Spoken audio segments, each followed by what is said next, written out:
Now, I want to get to this, and everything that I'm about to say right now ties in together. Everything. And some of y'all might not like me after this next part, but you'll like me later on in the video, I promise. But there's been a couple lists that's come out earlier this week, and I had to laugh. I laughed hysterically because your boy gave you the game. All right, he gave you the play. He gave you the play that they were going to run. All right, I told you that they come up with these lists. They drop these lists, and it's for where Jalen is ranked. Okay, the whole list is ranked is based around Jalen Hurts. It's about where he's ranked and where he's not ranked. Where he's not ranked, it is for Eagles fans, for us to react and just react and do whatever with it. Now, I said that they would rank him at number 9, either number 9, or they'd have him outside the top 10 as an honorable mention, like he'd be 11 or 12 or something, right? That's what I said in my video. And lo and behold, the general managers or whoever, higher ups, they made a list, right? And then they had tier 1, tier 2 or whatever. And then they broke it down on who they thought was elite. And then they broke down second tier where they thought Jalen should go. Seen it coming a mile away. All right. And then, of course, Dan Orlovsky, he drops a list. All right. He drops a list because he needs to give Joe Burrow some sort of props and then hate on Jalen at the same time. Okay. Now, when he dropped this little clip right here, I told y'all that I don't care about what he has to say, and I'm not getting caught up in the trickiness that he's going to do. All right? I'm not getting caught up. And a lot of y'all were like, "Oh, well, Dan, you need to go on national TV and say that about Jalen. Why don't you give him props on national TV like you did in your backyard?" I'm like, man, shut up. Shut up. This is Dan Orlovsky, okay? And my problem was he trashed them all season. He had enough time to adjust his stance, but it took Jalen to win a Super Bowl for him to go on that little apology, to have that little apology. And I made a short about it. I made a short basically saying I don't care about it. Hold on, let me play it. Yeah, yo.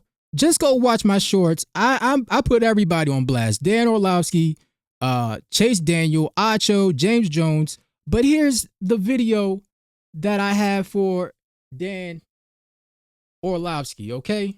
Listen to this. Listen, I owe publicly Jalen Hurts an apology.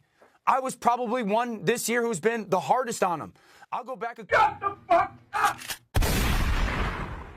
That's how I felt then, and that's how I feel now. I don't care about his apology because he had enough time to adjust his stance during the season. Okay? And a lot of y'all got fooled by that. And another thing is, if you listen to what they say, right? First of all, it's so much to cover. If you listen to what Dan Orlovsky and Chase Daniel says, it's about quarterbacks throwing the ball. It's not about winning. So this is what Dan had to say. Flawless. There's no one better in the league right now throwing the football than Joe Burrow. Just absolutely flawless. And I know starters, backups, all that. The ball went exactly where it should on a consistent basis. I heard him say he thinks he's throwing it better right now than he has in years. He threw for like 10,000 yards last season. So that would be somewhat scary for the rest of the conference. Flawless. There's no. And that's my point. Like Dan and Chase, they're so enamored with the throwing of the football because they couldn't do it. They can't even get to the winning part to appreciate that. They're just so enamored with Joe Burrow, the release, the way it comes off his hand, the power, and all this. They're so enamored with that because they weren't able to do it. And that's why they rank him over. They rank a Joe Burrow or Justin Herbert over Jalen Hurts. This is what it hit me. It hit me. That's all they care about. And that's why he made this stupid ass list, right?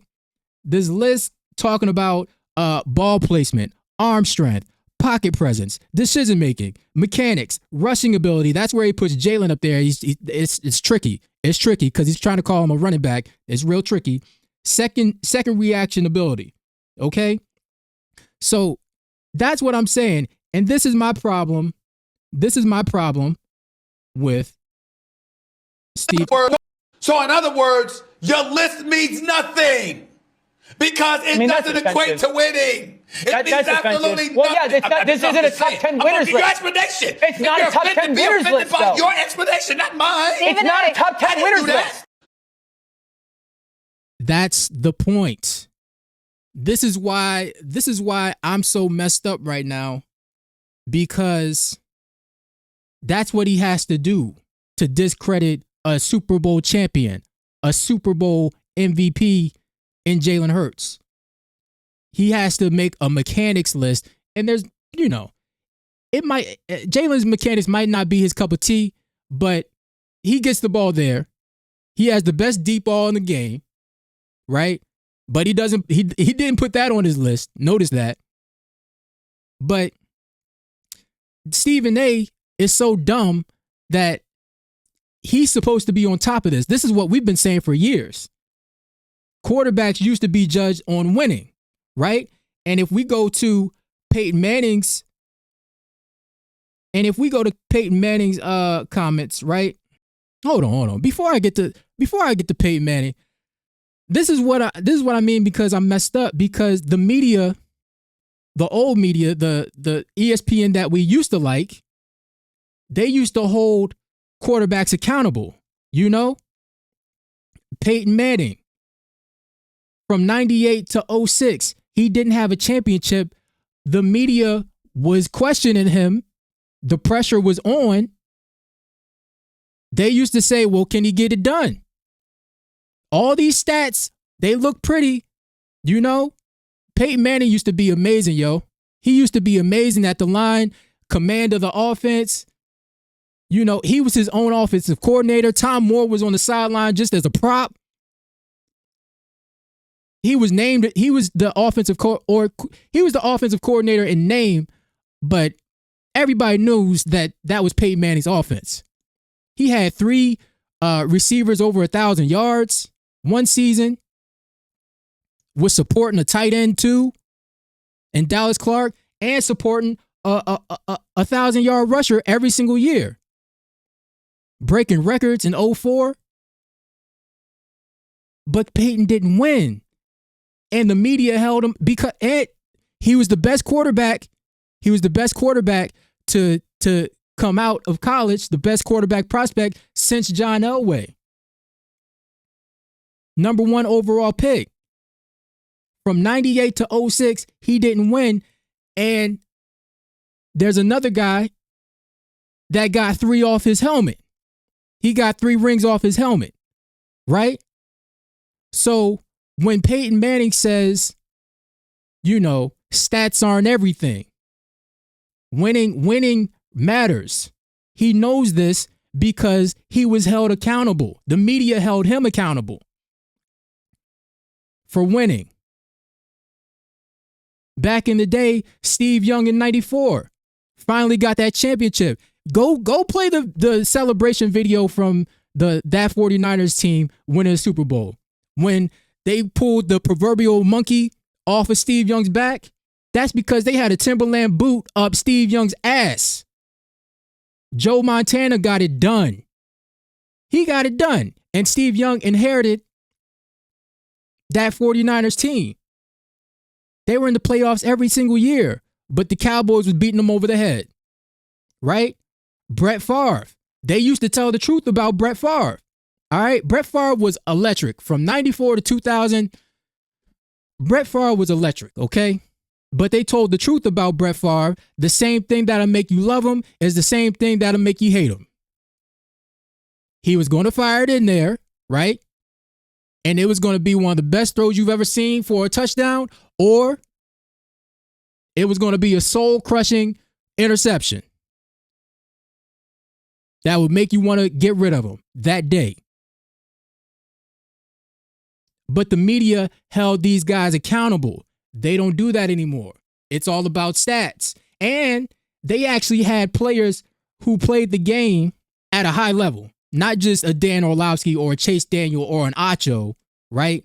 They had, remember NFL Today, or, the game day morning on Sundays, they had Marshall Faulk, Kurt Warner when he actually had sense, the playmaker, Michael Irvin, Warren Sapp, right?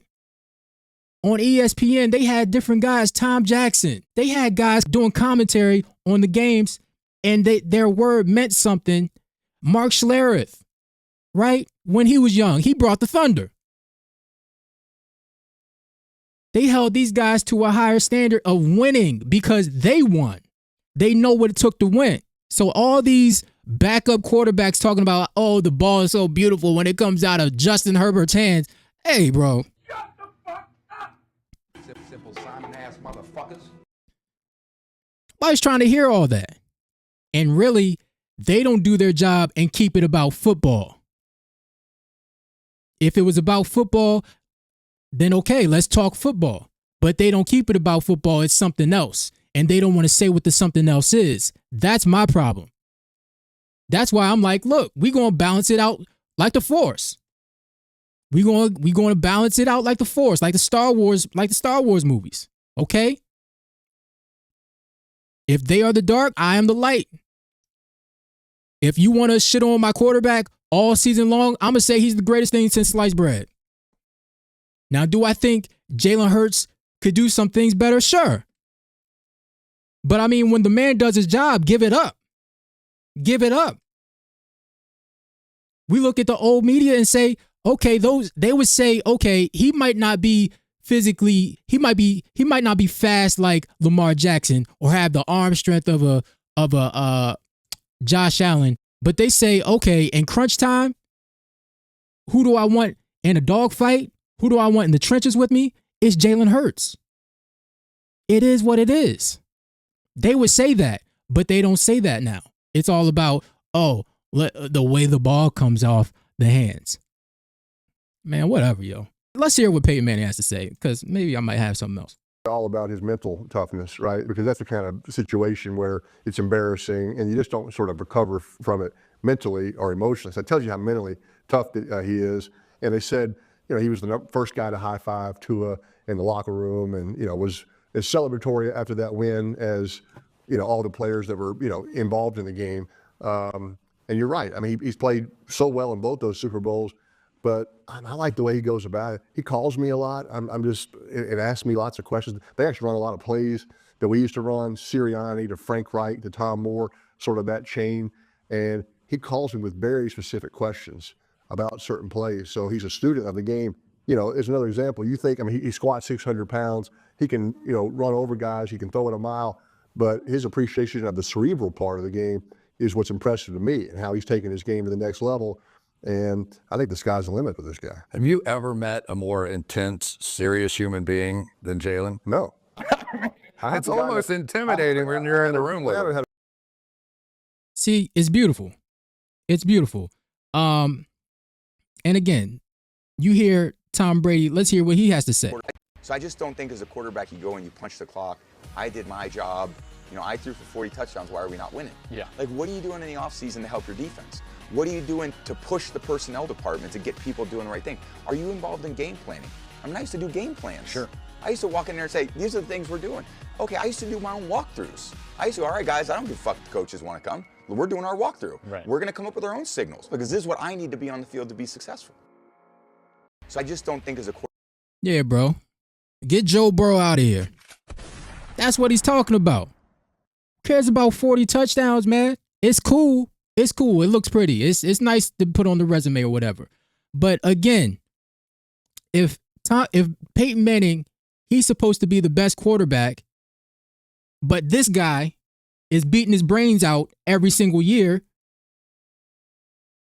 Man, could you imagine that rivalry in today's social media? I don't know if Peyton Manning would ever win a Super Bowl because the pressure would be out of this world. Out of this world. But if Peyton Manning understands that when we went to 4 Super Bowls, won 2. Okay? He went to 4 Super Bowls, won 2. He probably should have won more. He probably should have won more. And he has the same amount of Super Bowls as his brother Eli Manning, which he won't even break the top 50 quarterbacks of all time. But the reason why he's remembered is because he beat this guy. The guy that your brother couldn't. Y'all not feeling me. Winning matters, okay? Winning matters.